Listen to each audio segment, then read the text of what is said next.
What's going on, everybody? Welcome back to G-Miles World Podcast. And right now we're going to be talking about Week 12, Monday Night Football, the Steelers and the Colts. And it was all about bad clock management down the stretch. Now, I do want to tell you guys this, right? Kenny Pickett and George Pickens, I think it's both picks with the Pickens and the George Pickens. Look, dude, their names are so confusing. But anyway, I think that duo is unbelievable right now. I know many people are going to have issues with the fact that this rookie QB is throwing the ball in the coverage outrageously in a lot of different moments, but everybody does that. Like the other veteran on the other side of the field, I don't know if you guys remember Matt Ryan, that's what he did his whole career. He had a guy called Julio Jones who was now washed, but he at one point was really, really good, and Matt Ryan made a living from doing the same exact thing. So when I hear people say it, I gotta be fair about it. I gotta say to myself, you know what? If he was doing it, like I don't want to hear nobody saying, "Oh yeah, look at this guy." And the interesting thing about it is George Pickens is really, really good. I just want to get that out because he's making a lot of ridiculous catches to start his career. It's not like when you even look at like OBJ, Justin Jefferson, it took them time, in my opinion, to kind of develop that. Bro, this dude is doing it right out of the gate. So I just wanted to acknowledge that because I saw a lot of social media really getting crazy on Kenny Pickett, all right? And at the end of the day, let me just say, again, and it's so beautiful to see it that the team that he's playing against, we're watching Matt Ryan be trashed for the most part as they lose this game to the Steelers, but it was just like, oh my goodness, everybody is so upset about the throws that this young man is making when that's the league. The league is your star players taking advantage of the defense. And if you got to throw it in the coverage, bro, close your eyes and get it done. But the bottom line about this is Jeff Saturday has worse clock management than Madden players. And if you guys don't know, I play Madden. That's what I do on my main channel at G-Miles World. For those of you guys that don't know, that are just listening to the podcast on iTunes or, iHeartRadio, Spotify, that's what I do. I play Madden. And I'm going to tell you this right now. I myself, as a Madden player, have way better clock management than Jeff Saturday. Now, I don't know what he's getting paid, but I would, probably switch my career to go take his thing. You know what I'm saying, bro? Like, yo, look, can I get this job? Because I don't know what he was doing, but we're going to talk about that in a second, all right? Getting back to the Steelers, okay, they did win the game 24-17. I just want to break that down. Very, very impressive that they were able to get this win with the Colts at home, because although the Colts were riding high off of the initiation into Jeff Saturday taking over for Reich, or however you say his name, it was very. I thought that the overall feel was that the Steelers are going to have their first losing season, so nobody really cares type thing. I don't know if you guys got that. People were saying the Steelers are probably going to throw it in, maybe try to get a better draft pick. Mike Tomlin has pride, bro. And that's the thing. I don't know. Is it a chance that they can actually go 500 and he actually does not ever have a losing season? I would love to see it. Because if you know what it is, the legacy of the way that you do things, even when you're down and out, in my opinion, means more than when you have every player and you do, what I'm saying, you're always winning. Like the dynasty with the Patriots, those 10 years, they were just unbelievable. But now, from last year, we saw what it is when you lose Tom Brady, you lose a lot of things. You just suck, dude. So right now, the Steelers don't really have that, that core. They lost their starting franchise QB after all those years in Ben Roethlisberger. So we have to see, but that's something that I'm going to be watching as well to see, can they possibly right now, they're 4-7, can they get to, 8-7 or 7-7 and then see what we do to end the season? Maybe they can. We'll check it out. But other than that, let's go ahead and jump into what's going on. So I'm going to go ahead and break it down, right? So Jeff Saturday defended his clock management, all right? He didn't feel like there was that time was really of the essence. So let me explain something to you guys, bro. When you're playing sports, because this guy obviously doesn't know, he's an interim head coach. He was very motivating when they got their first win right after he jumped in, and people were very, very excited. But this is the point when you make decisions and you hire people that don't really understand all aspects of the game. He was a player. So he was used to, Jeff Saturday was the Colts. So that was, he spent most of his time with Peyton Manning, who literally ran the field.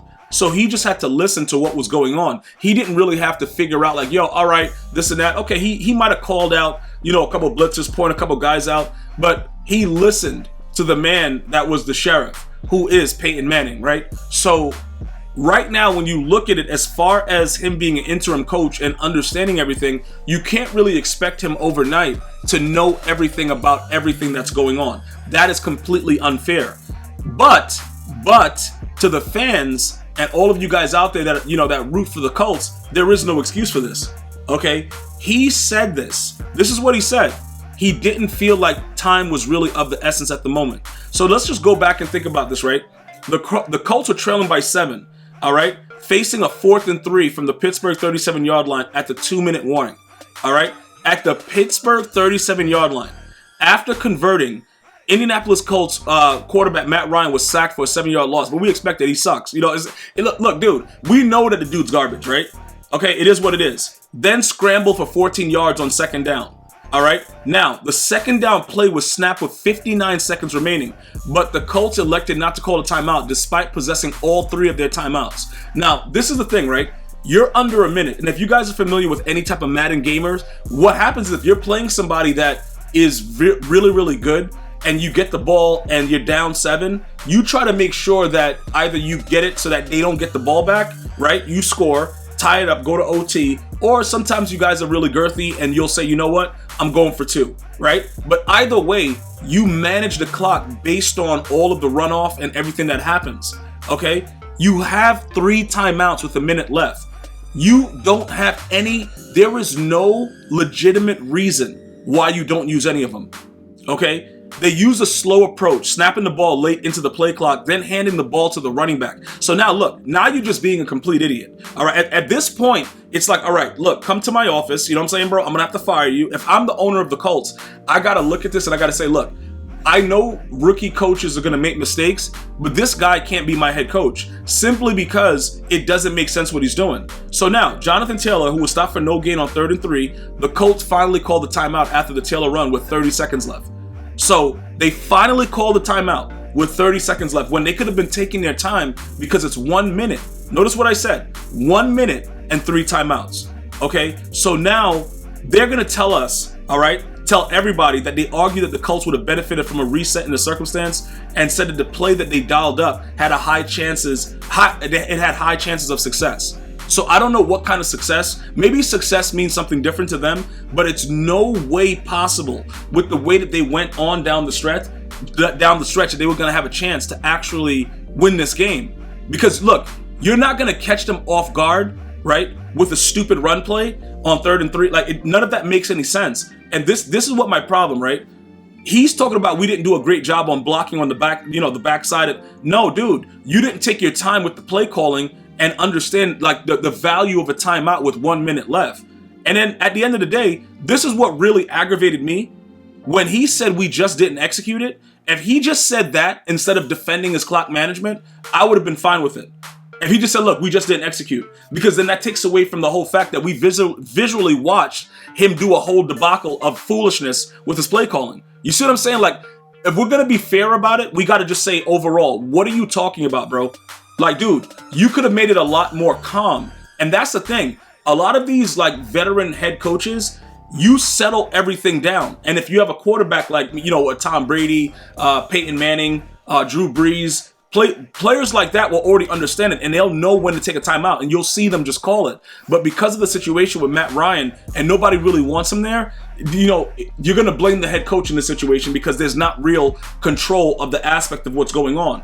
So this is the situation that I'm feeling right now. For those of you guys that are asking me about the future of the Colts, I don't think that Jeff Saturday would probably remain just based off of this game, because this was a game that I think they should have been able to tie. And if you lose in overtime, that's fine, but you show that you have, the intellect to be able to understand the game itself and not have gamers be able to actually have better time and clock management, because it's all about slowing it down. And not only were the play calls horrific, but everything about the clock management with 3 timeouts with a minute left, bro. That's a lot of time and a lot of time saved if you use it right and get your players rested and just calm down the situation. I just don't understand, how it really worked out. So on 4th down, the Colts attempted to throw to a well-covered Paris Campbell. Obviously, like I was just telling you when we were talking about, Kenny Pickett. Look, bro, throw in the coverage. The problem is, dude, when dudes are really covered, you got to go above and beyond to make that catch. You could argue that Paris didn't make a real good, fight for the ball or whatever, but he was covered. you know, he was well covered on that play. So you can't really go crazy on that, all right? Dude's throwing the coverage all the time, but that's just a real bad play. And ultimately, the Colts are 4-7-1, and they're 1-2 since Saturday took the helm after Frank Reich's firing last month. So, you know, this is where the Colts is right now. I don't really believe that they were expecting to do anything spectacular, but I did believe that they had a high chance, and I believe they were also favored by maybe a point or something to beat the Steelers. So it is what it is. The man stands by his decision. He says the play calling was right. He did the right thing with the clock management. Let me know what you think. I'm going to see you guys and girls next time. You enjoy your holiday. One love, y'all.